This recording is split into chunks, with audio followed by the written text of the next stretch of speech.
Cerita ini dimulai dengan manusia yang rapuh dan terbatas oleh umur pendek mereka berperang melawan para immortal, makhluk yang gak bisa mati. Konflik brutal ini yang dikenal sebagai perang immortal menghancurkan dunia, memuncak ke pertarungan terakhir. Dan di puncak semuanya, nasib dunia dipertaruhkan dalam pertempuran antara dua pria, Gram sang pahlawan dan Feltol sang raja iblis.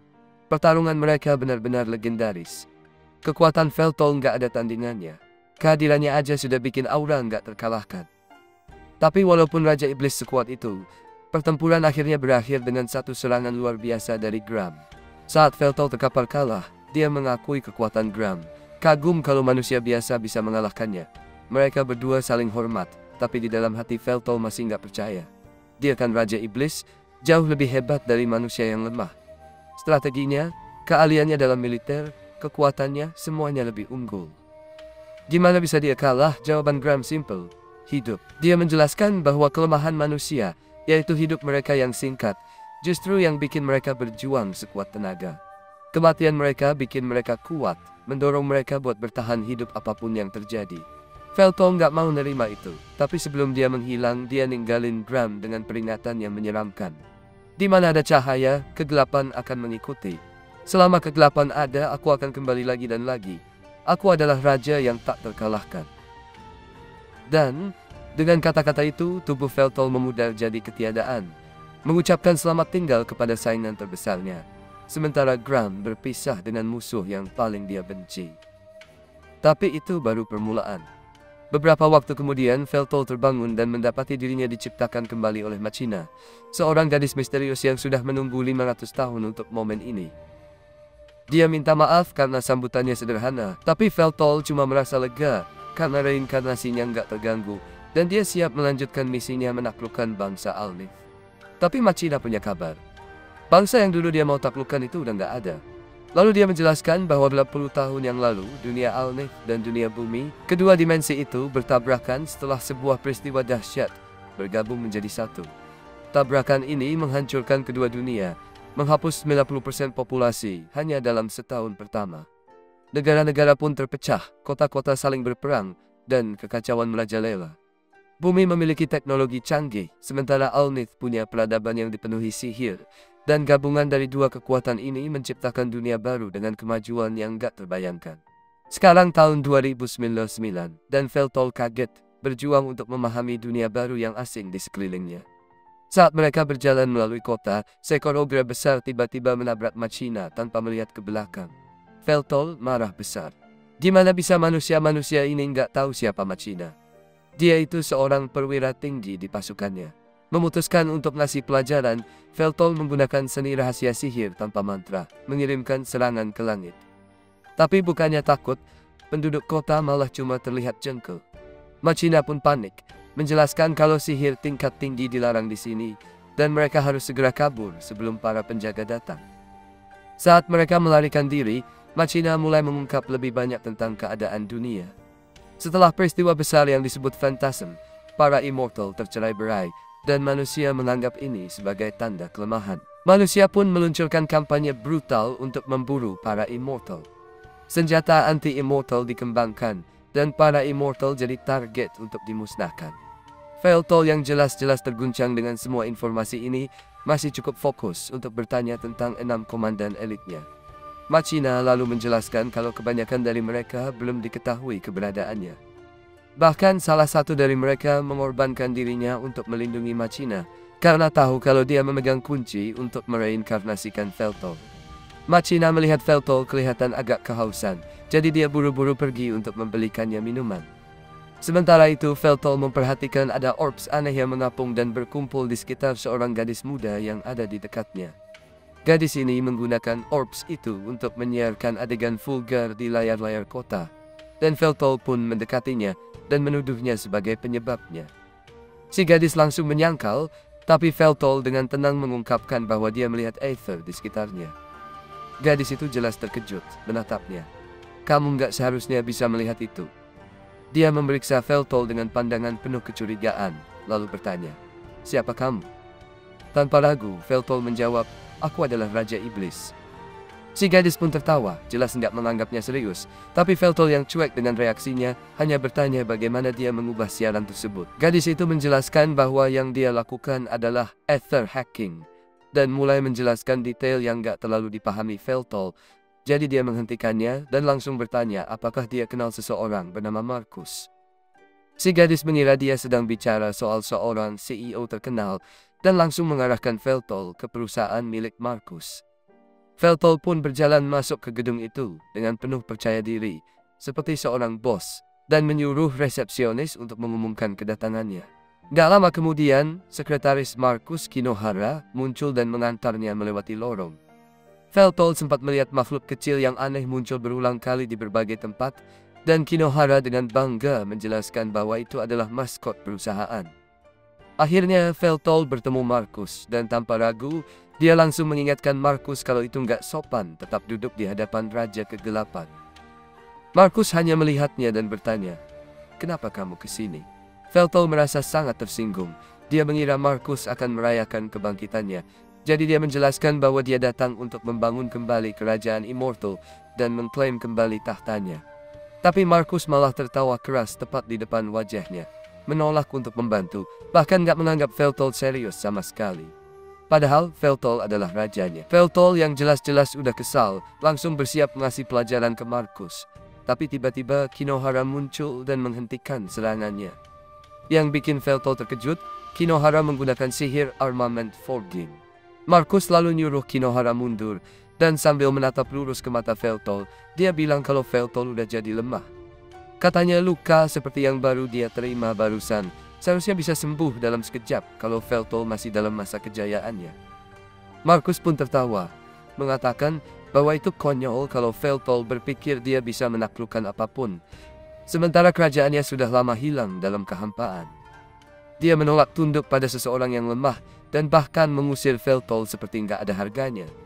Dan seolah itu belum cukup, Markus menambahkan kalau dia mungkin akan mempertimbangkan untuk membantu, tapi hanya kalau Veltol mau merendahkan diri dan sujud di tanah. Veltol dengan cepat mengingatkan Markus bahwa dia nggak akan pernah bisa mengalahkannya dalam pertarungan.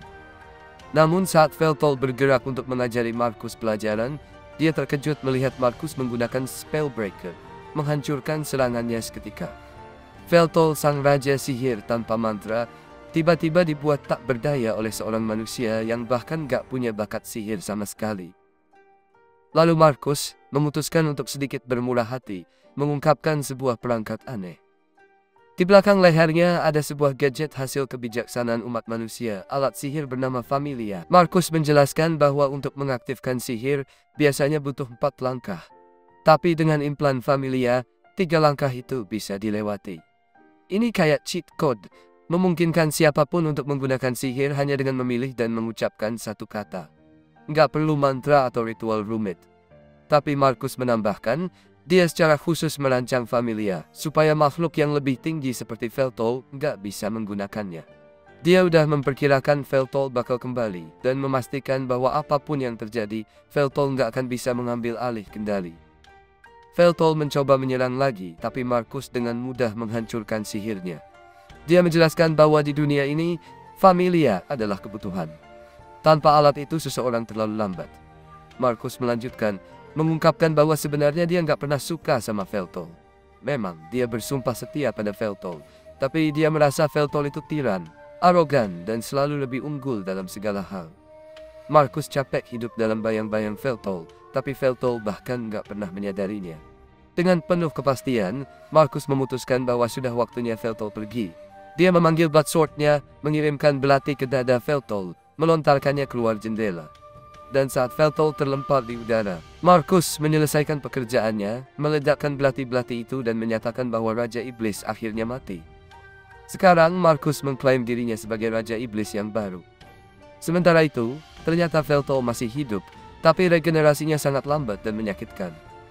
Dia bertemu dengan beberapa preman di jalan, dan omongan tajamnya malah bikin situasi makin buruk.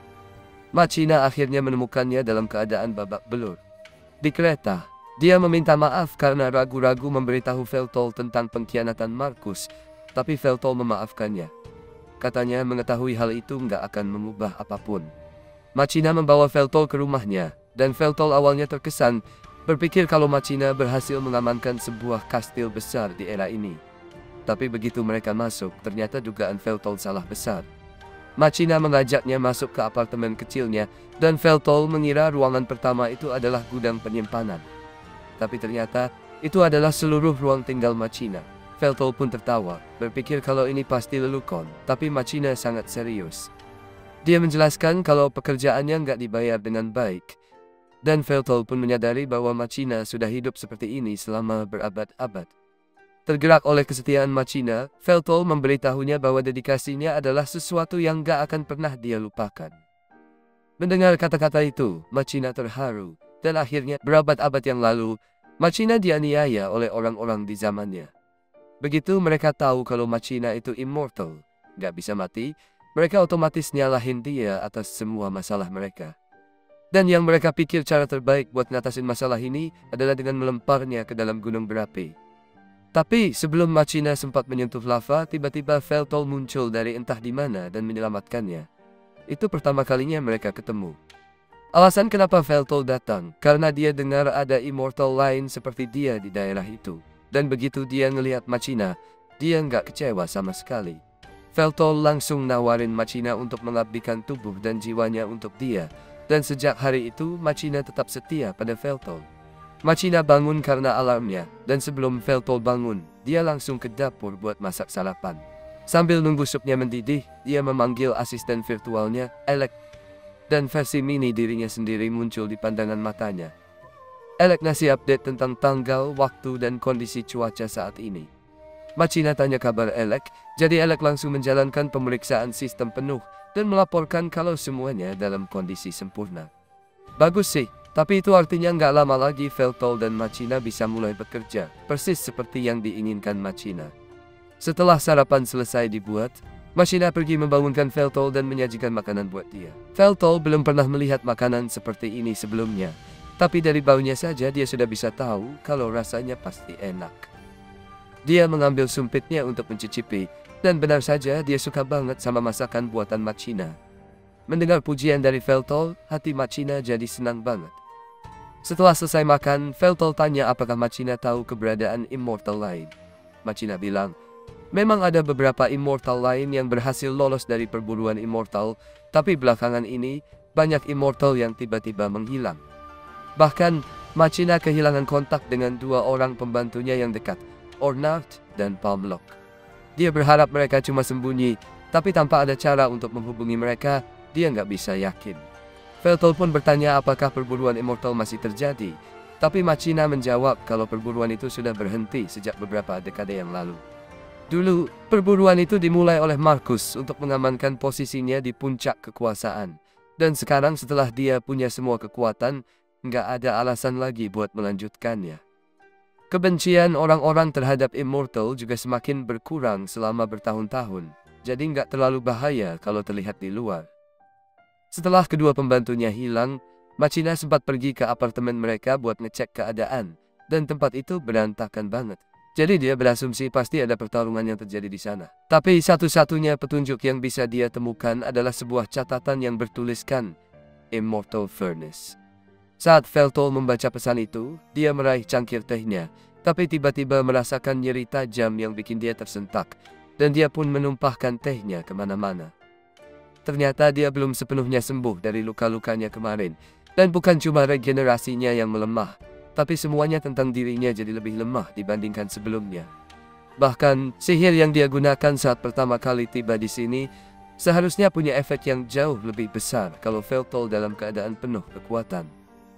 Machina menjelaskan bahwa hal ini terjadi karena keyakinan yang Veltol gunakan sebagai kekuatan selama masa jayanya sekarang sudah nggak ada. Sekarang dia cuma dibicarakan di buku-buku sejarah. Tanpa pengakuan, kekuatan Veltol nggak akan pernah benar-benar kembali. Tapi dia berpikir itu seharusnya mudah diatasi, karena dia cuma perlu membuat dirinya dikenal lagi. Setelah itu, Veltol bilang sama Machina bahwa dia mau keluar dan menjelajahi area sekitar. Soalnya kalau cuma duduk di rumah seharian itu nggak baik buatnya. Machina pun menyarankan supaya mereka berdua pergi berbelanja. Begitu sampai di kota, hal pertama yang harus mereka lakukan adalah mencari pakaian jalanan yang bagus buat Veltol biar dia bisa pakai pas lagi belanja dan saat mereka masuk ke toko.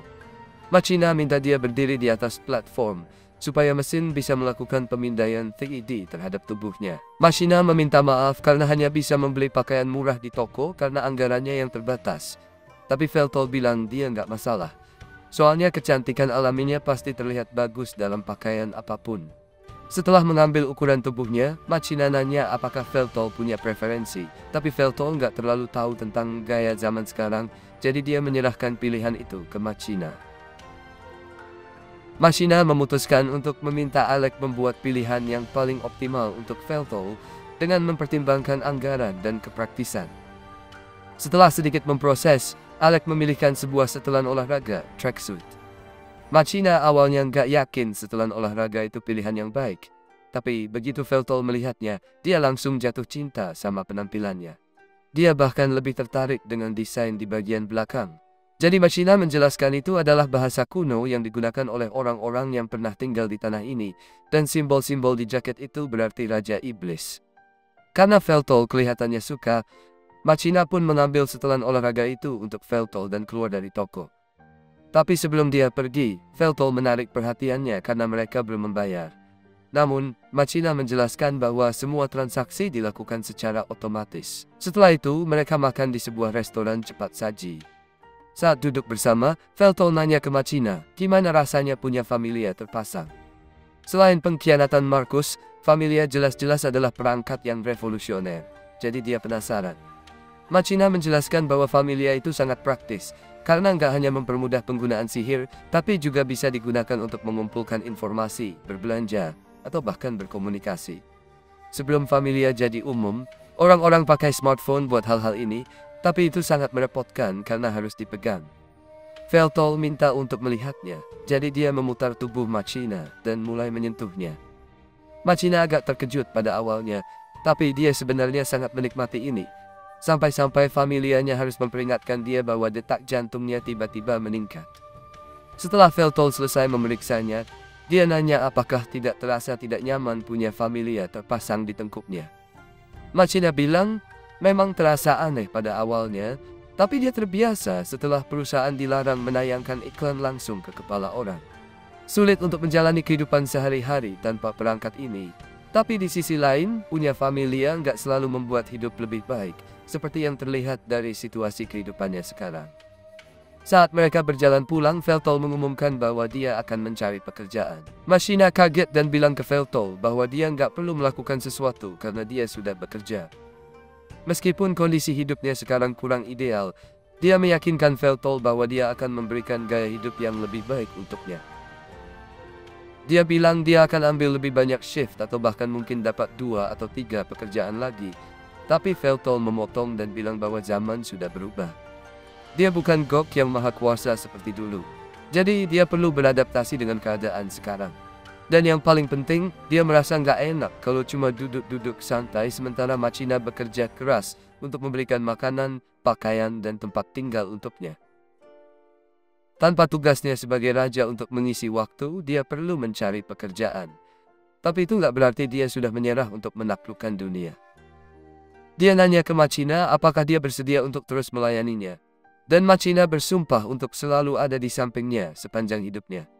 Di kemudian hari, Veltol siap untuk berangkat mencari pekerjaan, tapi Machina menolak membiarkannya pergi sendirian karena dia khawatir. Veltol bilang dia nggak bisa bawa Machina karena dia punya pekerjaan yang harus dipikirkan. Tapi Machina bilang dia bisa izin sehari supaya bisa ikut Veltol. Veltol menolak membiarkan Machina melakukan itu. Jadi dia mengingatkan bahwa jika dia gagal mencari pekerjaan, dia harus bergantung pada penghasilan Machina. Jadi dia nggak bisa asal cabut dari kerjaan. Machina akhirnya setuju untuk membiarkannya pergi sendiri. Tapi demi keamanan, dia kasih Veltol sebuah alat yang dilengkapi sedikit uang untuk keadaan darurat. Alat ini juga ada pelacaknya. Jadi jika ada masalah, Veltol bisa menghubunginya dan dia akan segera datang. Veltol menyadari bahwa Machina khawatir padanya. Tapi perhatian yang dia tunjukkan justru bikin Veltol merasa seperti anak kecil.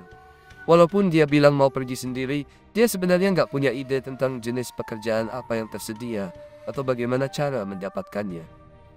Dia juga mulai merasa lapar, Jadi dia nggak bisa pilih-pilih kecuali mau berakhir mengemis di jalan. Dia berdiri dan teriak bahwa dia nggak punya uang dan lagi nyari pekerjaan. Saat dia teriak, seorang pria mendekatinya dan menyuruhnya berhenti. Pria itu bilang kalau Veltol mau kerja, dia harus pergi ke guild komersial dengan ID warga. Tapi Veltol belum pernah dengar tentang ID warga, jadi pria itu mengira Veltol pasti seorang imigran. Karena jelas Veltol nggak mau ke guild komersial dengan ID warga, dia jadi bingung karena nggak tahu apa-apa tentang kota ini. Pria itu bilang bahwa ini adalah wilayahnya, jadi Veltol nggak bisa melakukan hal seperti ini di sini. Veltol baru sadar kalau dia udah masuk ke wilayah orang lain, jadi dia minta maaf dan mau pergi. Tapi sebelum dia pergi, pria itu ngasih dia formulir aplikasi dan bilang supaya dia bawa ke guild komersial untuk melamar kerja di sana. Meskipun nggak menjamin dia dapat pekerjaan, lebih baik daripada nggak punya apa-apa. Pria itu juga ngingetin Veltol untuk nggak terlibat dengan perusahaan yang ada di bawah IHME, terutama yang bergerak di bidang konstruksi. Karena mereka sangat mengeksploitasi dan nggak peduli sama aturan keselamatan. Veltol terima saran pria itu dan ngucapin terima kasih atas bantuannya. Lalu dia menuju ke guild komersial untuk mencari pekerjaan. Tapi, begitu sampai di sana, pewawancara nggak terlalu antusias untuk mempekerjakannya. Di formulir aplikasi, Veltol nulis sihir penghancuran skala besar sebagai salah satu keahlian spesialnya. Dan dia juga nulis tentang pengalaman membuat dungeon dan memimpin sebuah negara 500 tahun yang lalu. Jadi, pewawancara dengan tenang meletakkan formulir aplikasinya dan bilang ke Veltol bahwa nggak ada posisi yang tersedia untuknya. Lagi pula karena Veltol nggak punya familia, dia juga nggak memenuhi syarat untuk kerja. Setelah Veltol pulang ke rumah, dia merasa sangat down karena nggak dapat pekerjaan. Jadi dia rebahan di pangkuan Machina dan nanya apakah dia benar-benar nggak mampu ngapa-ngapain di dunia ini. Machina meyakinkan dia bahwa dia masih lebih unggul dari orang lain, jadi dia bilang supaya Veltol biarkan dia yang kerja mulai sekarang. Tapi Veltol menolak untuk duduk diam. Jadi dia nanya ke Machina apakah ada orang yang bisa dia hubungi untuk minta bantuan. Setelah mikir, Machina ingat ada seseorang yang bisa dia telepon. Veltol terkejut karena Machina ternyata punya teman di era ini. Meskipun Machina sendiri nggak mau nyebut orang itu teman. Mereka memang sering belanja bareng, makan, main, dan kadang tidur bareng. Tapi ya cuma segitu doang. Veltol bingung karena itu kedengaran persis seperti teman baginya. Tapi Machina tetap nolak untuk mengakuinya. Beberapa saat kemudian, mereka bertemu dengan teman Machina di kafe terdekat. Dan ternyata itu adalah cewek hacker yang Veltol temui kemarin. Dia memperkenalkan diri dengan benar ke Veltol dan bilang namanya Takahashi. Meskipun Machina udah bilang tentang kebangkitan sang Demon Lord, dia nggak pernah nyangka bisa bertemu Veltol secara langsung. Menurut Machina, Veltol sedikit bingung tentang lokasi Machina, jadi Veltol. Cewek itu, Veltol baru sadar bahwa kehadiran Machina sebenarnya adalah hantu, dan dia hanya bisa merasakan kehadiran hantu itu.